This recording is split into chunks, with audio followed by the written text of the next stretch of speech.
My scripture that I'm reading is in the book of Second Chronicles. That's in the Old Testament. Second Chronicles. I'm in the King James.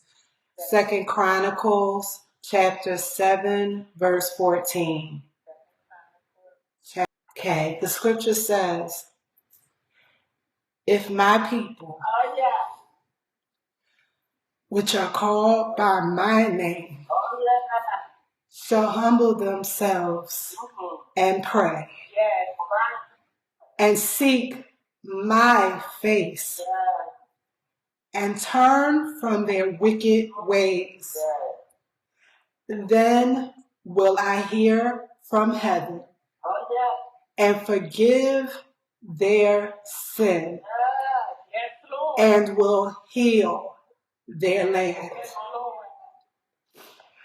The title for my sermonette is, Are You My People? God spoke to Pastor Bernie and me on Tuesday morning, I believe. It might have been Monday morning. And but I just felt like God was hurt.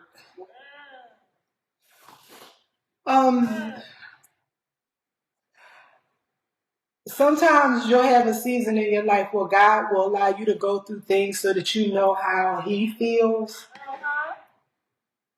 And one of the things that God was saying to us is that He wants to be first, that He's tired of talking to us and talking to us and talking to us, and we don't listen. And I just got a feeling like He was hurt. And it was funny because today when I woke up, I was saying to Pastor, I said, sometimes I just get so tired because you have these people who God will allow to be in your life for a season, and they take, and they take, and they take, and they take. And then as soon as you have a need, they're gone. And sometimes you give so much that you feel like they took everything with them when they left. And it's like, what did you hold on to for yourself? They took it all with them. And then the next person comes and the cycle begins again. To the point that when new people come, you almost don't even want to open yourself up because you just think it's another vicious cycle where you're going to pour out everything again, and when it's all gone and you look up, the person won't be there. And Pastor began to say to me, but that's what they did to Jesus, and it in that moment I said, well, He was God. He should have been able to handle it. But what it made me realize now is sometimes God will let you go through something so that you feel what it feels like. Many of us are saying we want a closer walk with Him, and sometimes that closer walk means that you go through some things so that you can know what He feels like, so that you won't do the same thing to Him that has been done to you. And so God is saying He wants to be first, and that He wants us to want to obey Him, not because He's forcing us to obey Him, but because we love Him. Because our scripture tells us that if you love me, you will obey me. Your obedience demonstrates your love for me. It gets to a point where sometimes people keep telling you stuff, but they do something different, and you kind of get tired of what the person is telling you. And it reaches a point in your maturity that you begin to realize what you say means nothing. Your actions demonstrate what you really feel about me. It's not what you say that shows me how you feel about me, it's what you do. So if you tell me you love me, but you keep beating me upside my head, you don't love me. You can tell me that all day and night, but if you keep pounding on me and mistreating me and speaking ill of me and doing things to me to hurt me, I don't care anymore what you say. I'm looking and listening to, and I'm seeing what you do. And that's what shows me how you feel about me. So when God speaks, whenever He speaks, I'm always looking at myself. And a lot of times I pull Pastor to the side and I'm like, okay, what part of that was for me? I need to know, because Pastor always say, eat the peanut, throw away the shell. So I'm like, I don't know if that was shell or peanut sometimes. So can you just tell me, like, what part was for me? Because I need to know where I need to get it together. So that day I did ask her what part was for me. And the one thing that I took from that, and even with the scripture where it says, if my people which are called by my name, the Lord is speaking to a king and his name is Solomon. And Solomon's dad was named David. David was a king. And David prayed and prayed and prayed. And he wanted God to let him build him a temple. And God said no, because David was a warrior. David was a fighter. And he killed a lot of people. And God said, no, you had too much blood on your hands. You can't do it. But your child is going to do it. And Solomon was David's child, and God allowed Solomon to build him this temple. And this was going to be the temple where God was going to be worshipped and honored.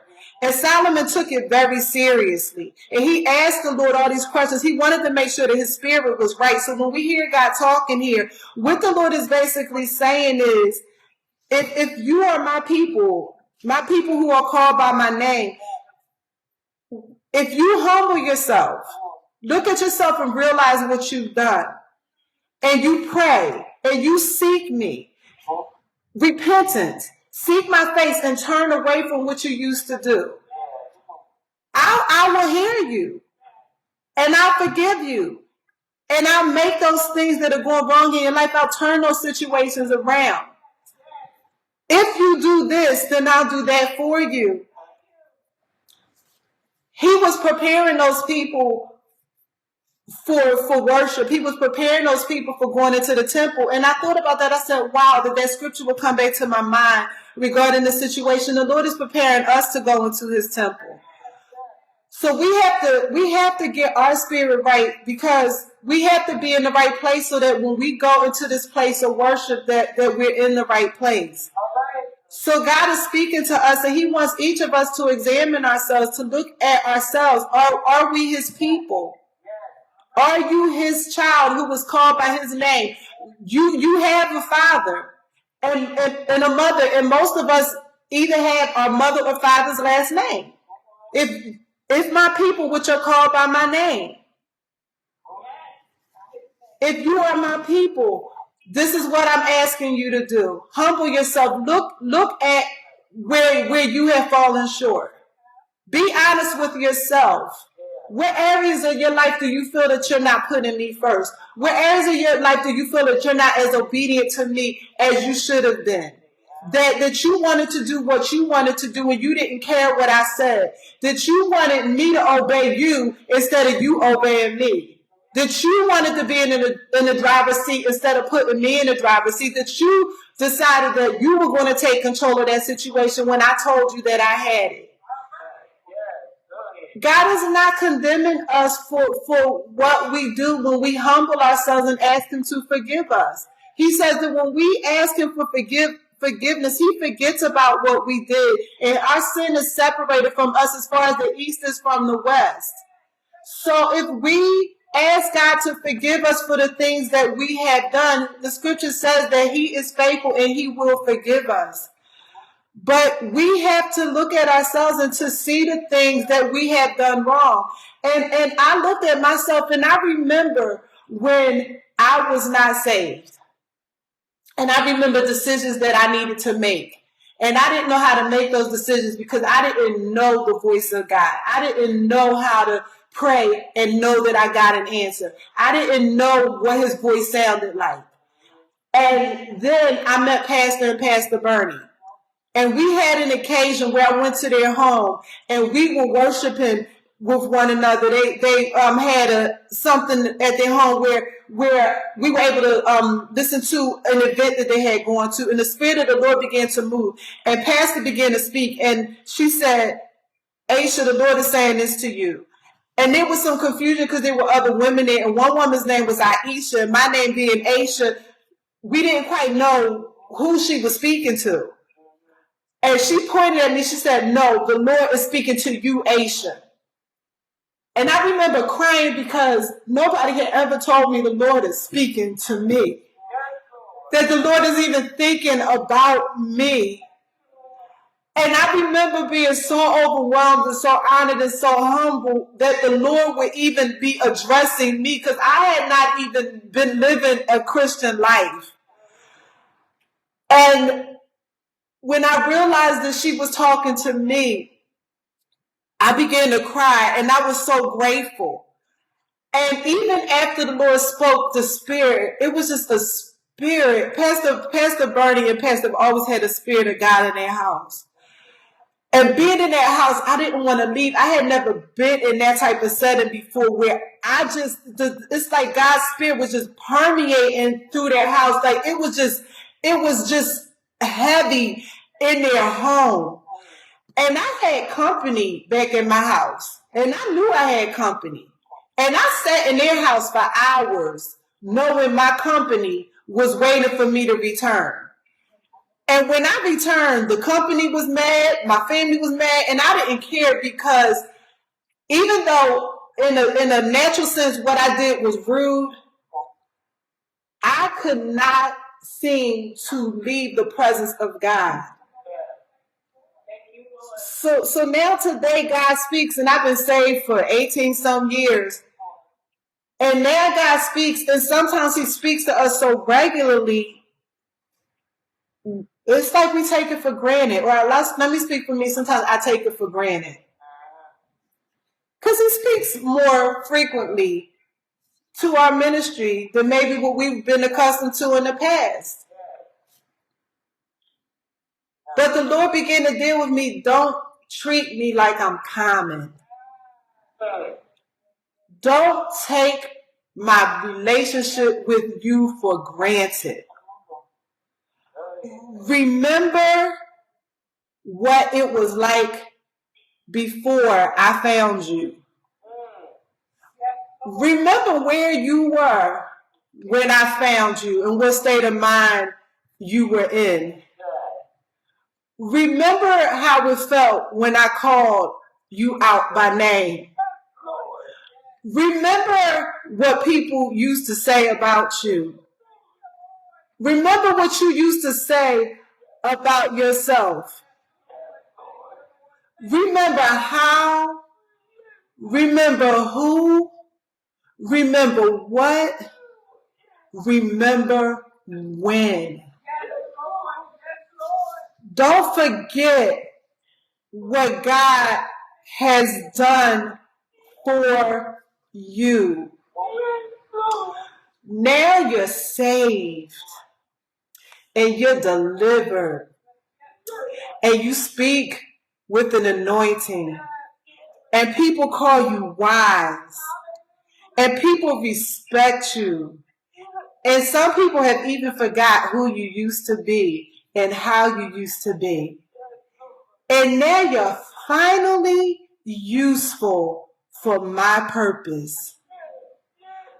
Please don't turn your back on me now, when you're finally in a place where I can use you. Don't forget about me. I loved you when people said you were unlovable.